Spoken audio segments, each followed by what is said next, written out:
Mga kaprobinsya, may pagkain naman yung mga hito natin dito ngayon, oh. Ito po. Yung pantog ng baboy. Ayan, oh. Kinain agad.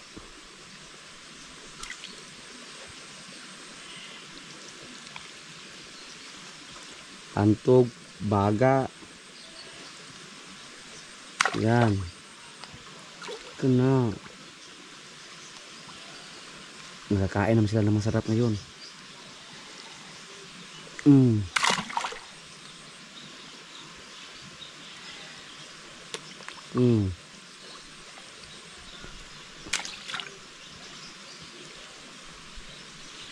Sila nang bahala dyan.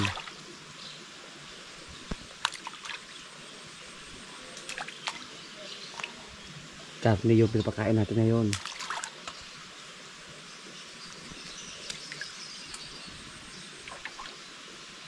Pinagagawan agad nila.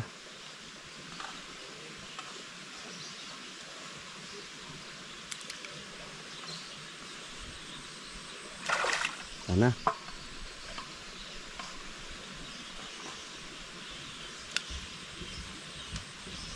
Nung una po na naglagay kami ng isang pato dito, napakadali lang na ubos. Kinain sa ating mga hito.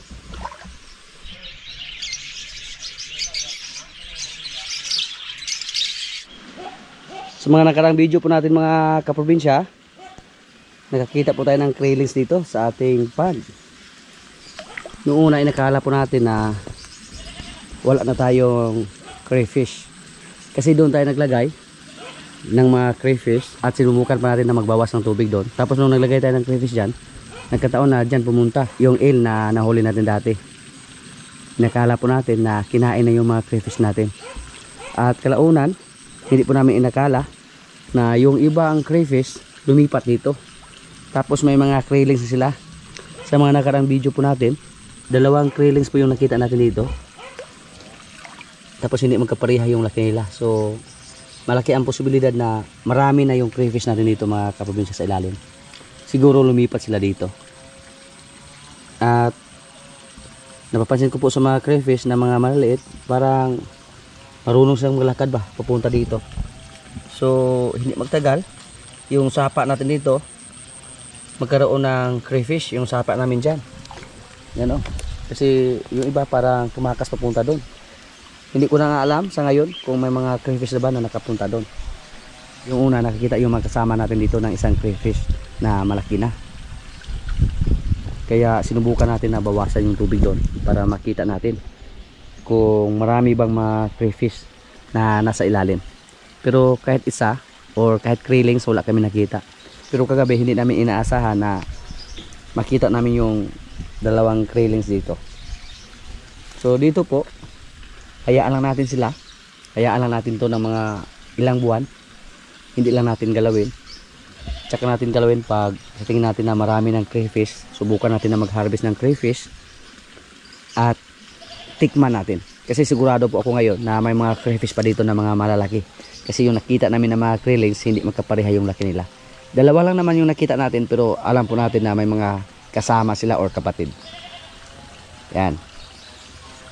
I-try lang natin sa sunod ng mga buwan. Or next year, maghintay tayo ng mga 4 na buwan mula ngayon.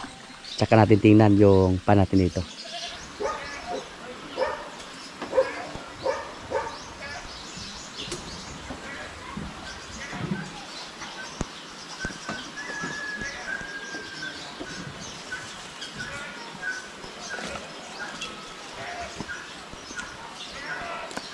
Ibigay po natin to sa ating mga ibon. Yung mga dahon andun sa ating mga parakeets, yung mga sanga or trunks andun sa ating mga African lovebird.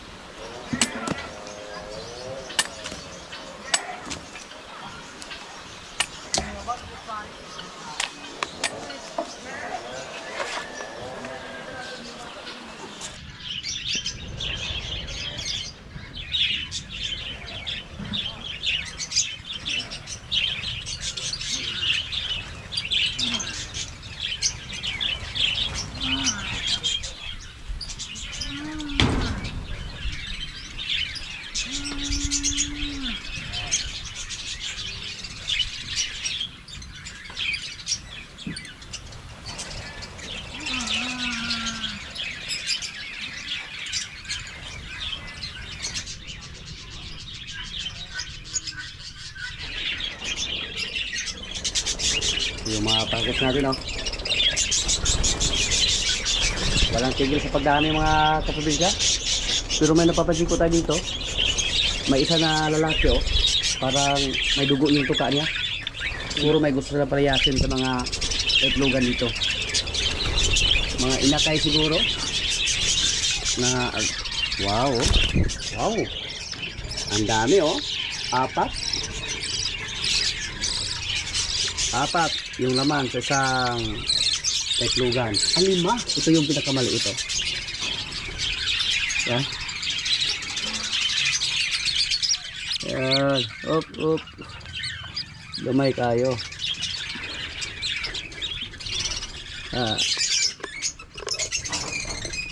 Kaya walang tigil sa pagdami yung ating mga alaga dito.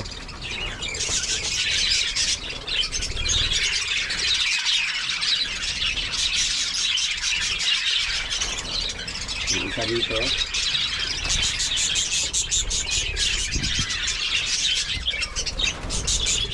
Tatlo. Lapit ng tumalon. Meron pa dito. Yan. Tatlo din oh. Wow. Marami din. Walang laman. Uy, may mga balahibo. Hindi talaga maiwasan mga kaprobinsya na may mamatay sa ating mga alaga dahil sa dami nila. Minsan halos hindi na natin mapansin.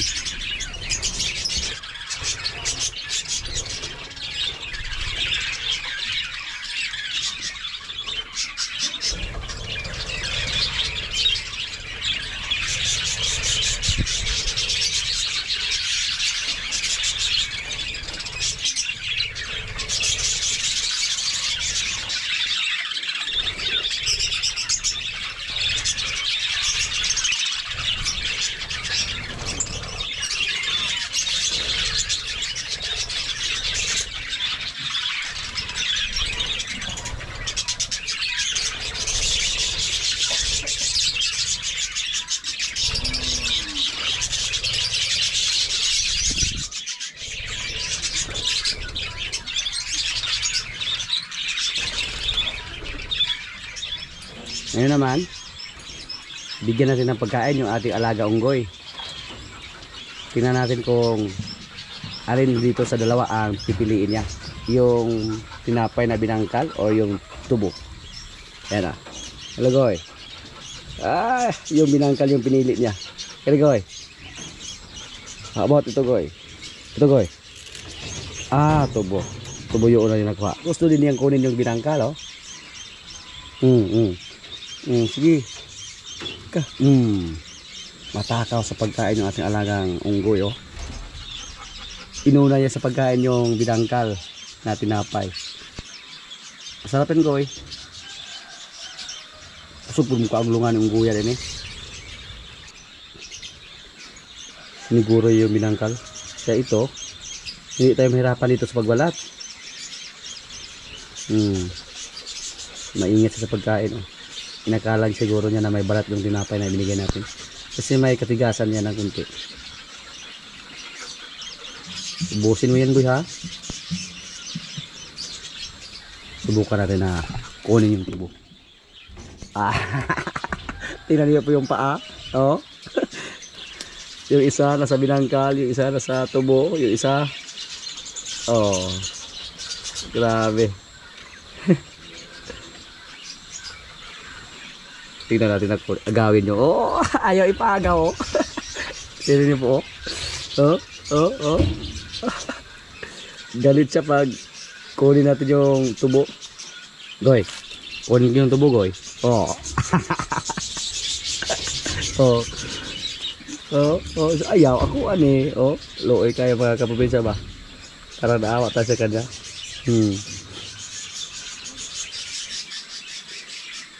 Kunin yung tubugoy. Oh. Ito ana. Umakyat siya doon. Ginamit lahat. Oh. Mahirap goy.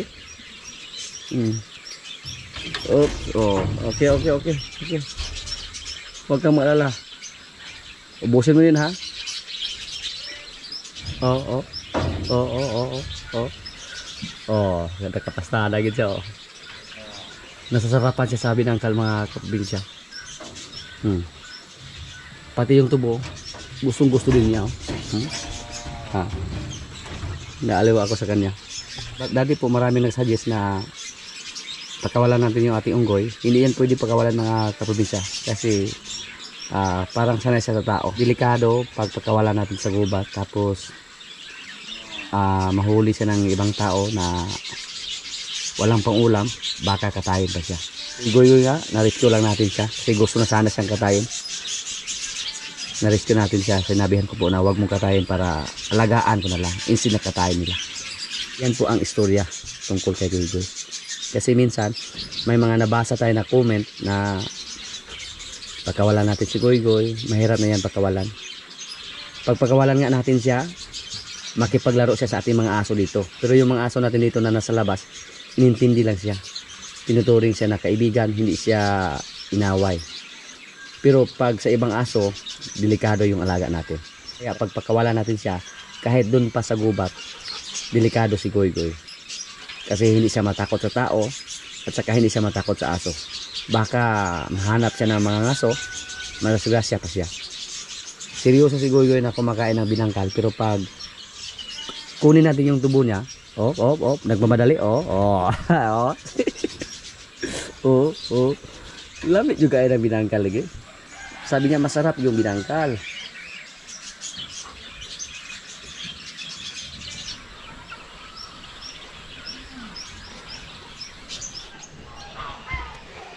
Yung kalabaw natin na si Jen, hindi pa rin siya nanganak mga kaprobinsya. Sino kaya yung unang mga anak sa kanya ni Basya?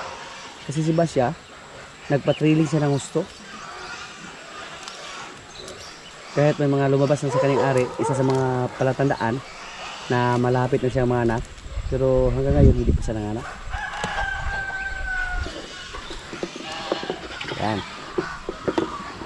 So, malalaman natin. Sana po, kung sakali si Palo yung nakakasa sa kanya, sana magmana kay Palo. Para magandang klase ang resulta.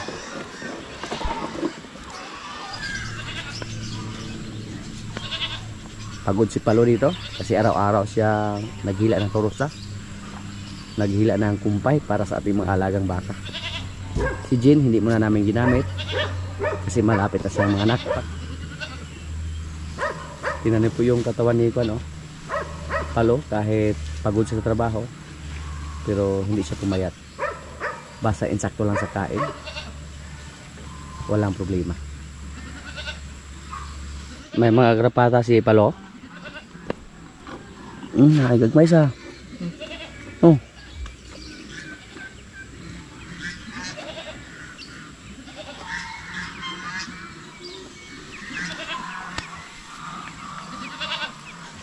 Mabait na si Palo. Hindi na katulad dati. Yung mga baka natin na babae dito. Inadjust natin yung pagkain nila mga kaprobinsya. Hindi na kami nagbigay ng 2 beses ng feed sa kaila o kupra. Binawasan namin yung pagkain nila, yung kupramil.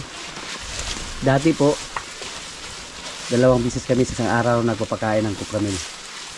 Ngayon isa na lang. At ngayon palagi pa natin binantayan si Quinay. Si Quinay at si Marimar yung hindi pa nakasana ito. Yung isa nakasana yan, si Bitas yung nagkasta, 2 beses pa siya nakasana. Kung hindi lang sana siya naglandi ulit, may anak na siya ngayon. At ito si Pogi yung nagkasta sa kanya. At yung si Batang pinaiay natin. Kaya excited po tayo sa ating mga baka dito next year. Sana swertihin tayo.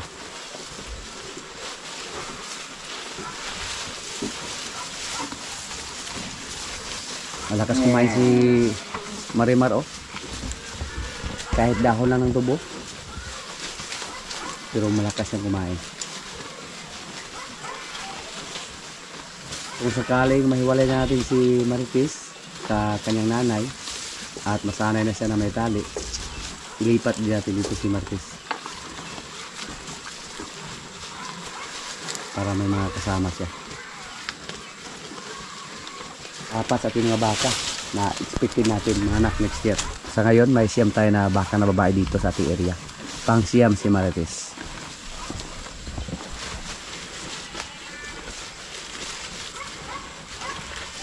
Yung mga napi namin dito, oh. Yan. Tumubo na sila, pero hindi pa namin sila nalagyan ng pataba. Medyo busy po tayo. Puntahan natin doon sa likuran para makita natin yung sitwasyon doon.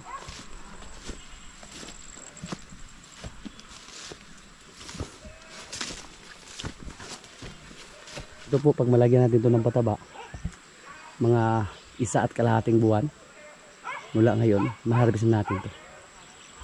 Basta malagyan ito ng pataba. At saka pag palaging may ulan, napakabilis lang tububo yung mga napier. Basta palaging may ulan.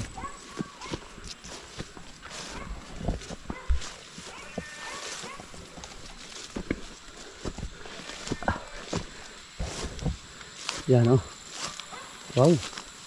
Kahit hindi natin nalagyan ng pataba yung ating mga napier dito, pero green na green pa rin yung kulay. Hindi katulad dati nung panahon ng El Nino na naninilaw yung dahon sa ating mga napier. Lalo na pag malagyan ito ng pataba. Isang buwan mula ngayon, siguro lagpas ito sa atin pag malagyan ito ng pataba. Ayun, yung langka, oh. Daghan kay bunga. Puntahan natin. Sa mga nakarang araw, nakakuha pa tayo ng bunga ng ating langka doon. Doon sa kabilang area. At napakatamis. Kami, oh. Kailangan natin i-monitor yan mga kaprobinsya. Kasi pag hindi natin yan ma-monitor, hindi natin yan mapakinabangan.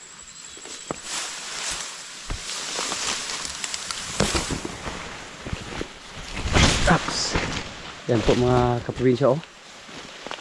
Maraming bunga yung ating langka. Pero maliit. Meron pa doon, oh. Yan. Yung isa dito medyo malaki na. At mukhang malapit na yan mahinog. Yung bunga na yan. Okay pa sa ngayon. Kasi hindi pa masyadong malaki yung mga natin natin. Pero pag malaki na sila, o tumubo na ng gusto, para nakakatakot yung area natin dito. Kasi wala na tayong makita sa ilalim. Katulad dito, oh. Kahit sabihin pa natin na hindi tayo matakot sa sawa, pero pag mabigla tayo mga kaprobinsya, ambot lang dagway. Isa sa ating mga napapansin, kapag magtanim tayo ng napier, tapos may mga kahoy or may mga shade, hindi maganda ang resulta.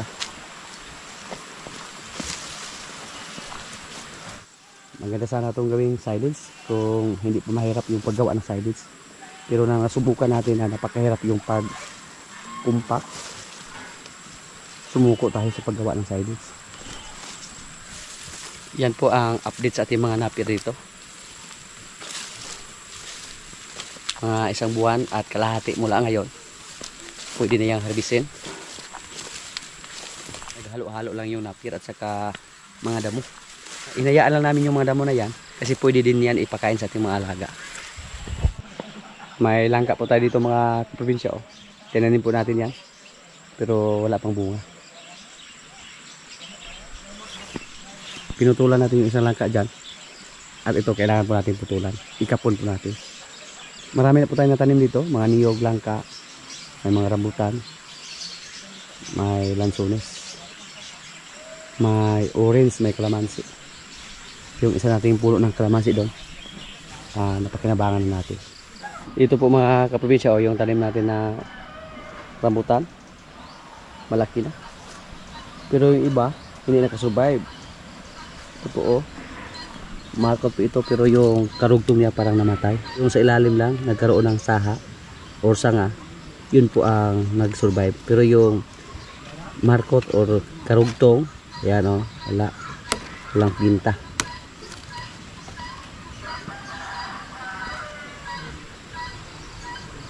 Pero yung isa dyan na rambutan oh, hindi ko alam kung ganun ba rin yung nangyari sa kanya. Parang sanga lang din yung tumubo. At yung bayabas namin mga kaprobinsya oh, yan, tumubo lang to dito. Ito po yung kapalit sa ating mga tanim na bayabas dito. Sana po mag-survive to. Ingatan natin to. At marami po dito mga kuan, tumubo. Meron pa dito oh. Pinalaki lang namin yan. Yan po ang mga buto nating bayabas dati dito na nahulog siguro yan. At tumubo lang sila. Kusa silang tumubo. At meron pa dito oh. Nalagaan namin yan para hindi mamatay. Yung iba dito mukhang kailangan natin yung ilipat. Ito po oh. Meron pa dito. Ito po oh. May bulok na. Bulok po yung tawag dito sa amin oh. Yan. Yan. Kung sakaling mamunga to, hindi na natin kainin. Paturukon na natin para itanim. Gawin natin similya ba? Pwede natin itanim dun sa iyongon. Kung sakaling magkaroon to ng bunga yung ating niyog. Yung mga niyog natin dito, bali 10 po sila dati pero kinain ng kambing yung iba. Pero yung nakasurvive, nasa mga 5. May makapuno dito or pandan. Hindi ko na alam kung alin sa kanila yung makapuno. Noong una po, inakala po namin na ito yung unang mamunga oh. Pero sa tingin po namin na malapit na to magkaroon ng bulok. Bulok po ang tawag sa amin yung parang kuwan ba, lumabas. Katulad dun sa pinakita ko sa inyo kanina. So, paano?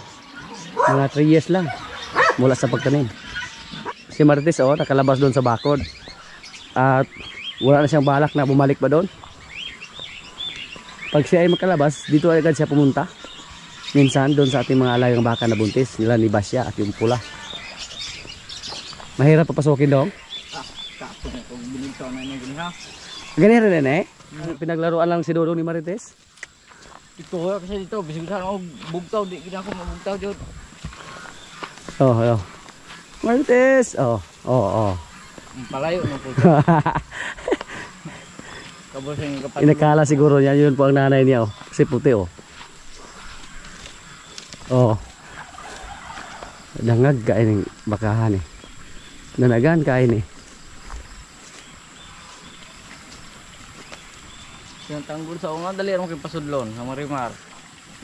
Makabuhay, siya dugay kayo. Siya buga ko na ba? Gaoy juga na ron. Gaoy ko, dihar ko dito aray.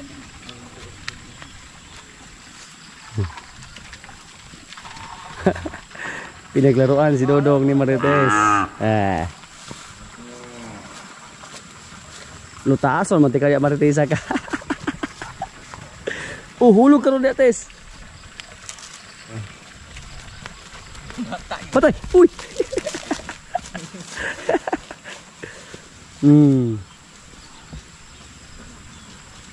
Pag siya yung makalawas mga kaprobinsya, wala siyang balak na bumalik pa dun sa loob ng bakod.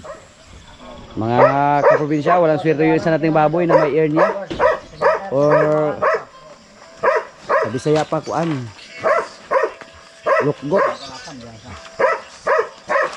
Hindi siya kumain, so tinuluyan na lang sa ating kasamahan dito para mapakinabangan, para pang ulam.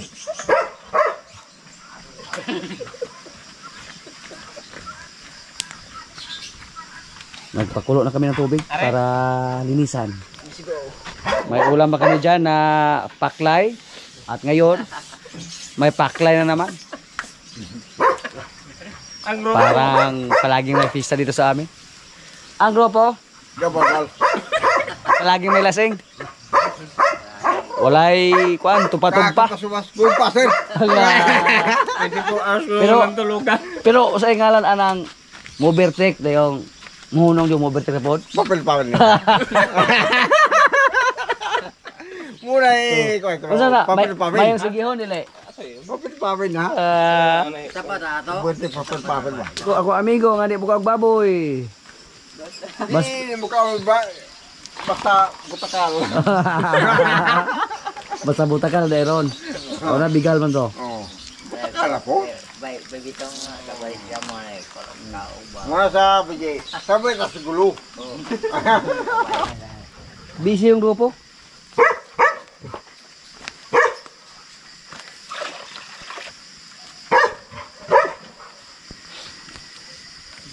Sige nga kubira dong.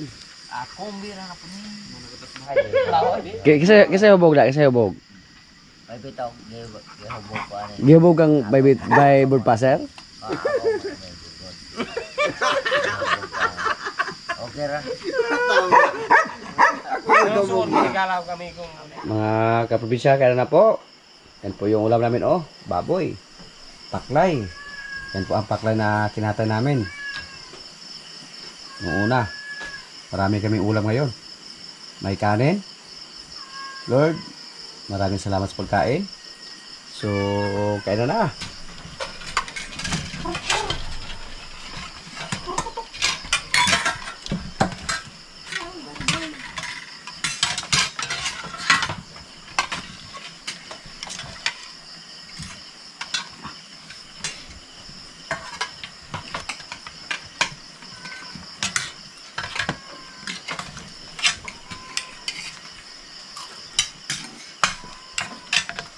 Biji.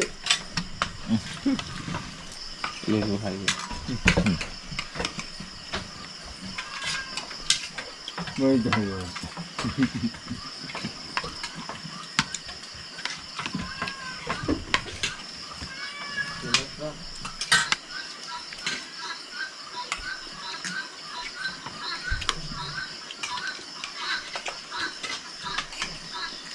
Yo. Lebih tam hybrid ang sa baboy dong. Dede ako na. Ay, adun ka daw wala. Hybrid. Usap pa, doon to ka nang wala sudaan. Yeah. Di ba daw? Kasi ang kaderon ano dong? Asakin na tagbungang singot.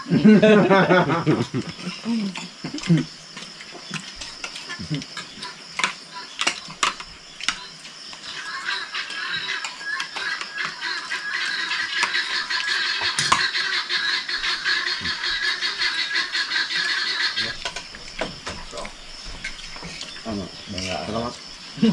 Dahon salamat ko. Yeah. Rasot beng.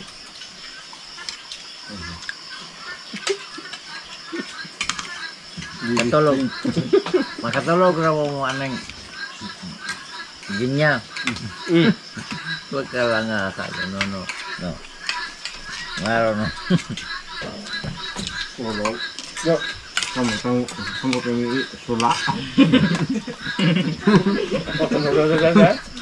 Kamu sulak. Tulog.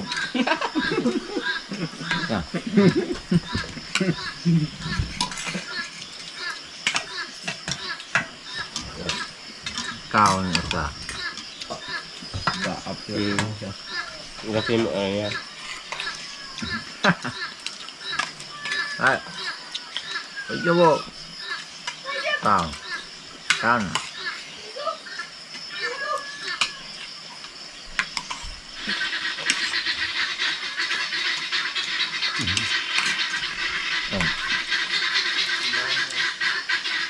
Kau ikan begini. Oh, kalau ang ulaman. Nangumpay man ako sa akong baka. Ini poli poli.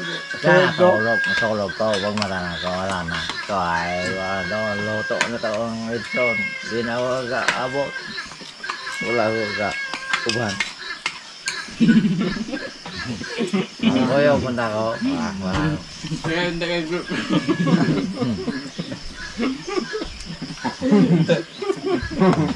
Guys. Dulu.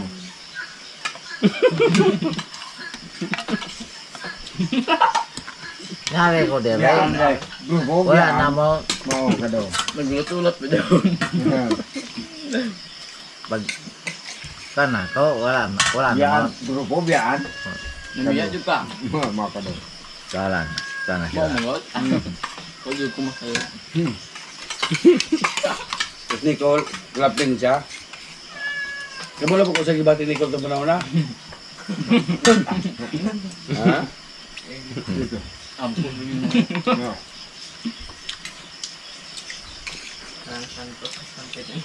Ya, bana. Kaya may punta lang ginawa. Ya. Kamu aku masa maka satu beli koda. Masuk singgol yang driver sih paling gap beli kamu. Ya. Ya. Sige, ban nila. Magani. Tagal. Magani. Jangan.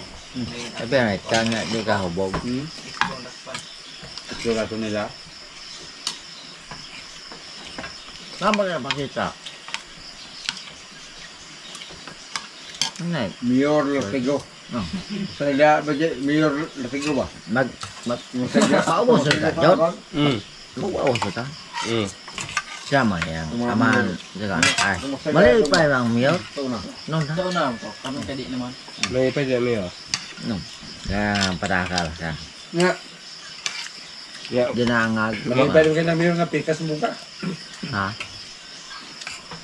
Ay, wala ka malo nga. Dolar ka. Pero kau baca di pun amigo pun dah na. Ha. Di kayo mo man. Udi pun. Kako, amigo Ano mo na. yung? Amigo na sa ako iso. Ba't naman na nga? Amigo na Kaya ako. kamu pasir. Siguro lang to siya.